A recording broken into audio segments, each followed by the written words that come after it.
kita ya mata kami ke polis jam 3 dia bersih.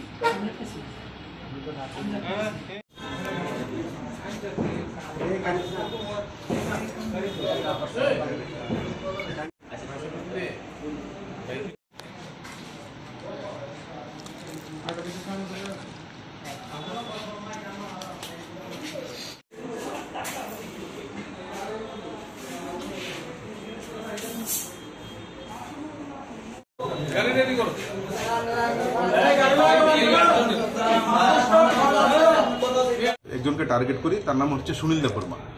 ওকে আমরা MG বাজার থেকে arrest করতে পারি।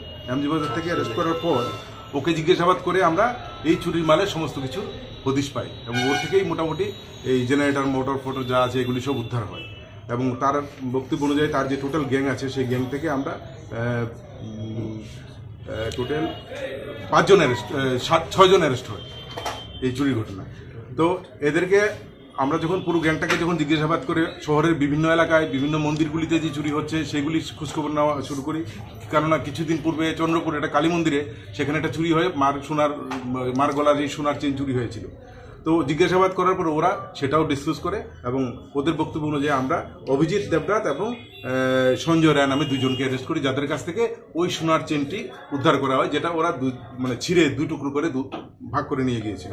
সোনার চেনও উদ্ধার করা হয়। তো এদেরকে আজকে কোর্টে পাঠানো হবে, রিমান্ড আনা হবে এবং জিজ্ঞাসাবাদ করে দেখা হবে অন্যান্য কোনো কেসে ওরা জড়িত আছে কিনা।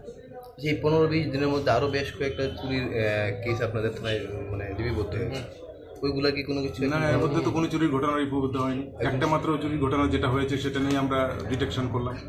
এর আগে যেগুলি হয়েছে তার অলমোস্ট 90% কেস আমরা ডিটেকশন আছে, রিকভারি আছে।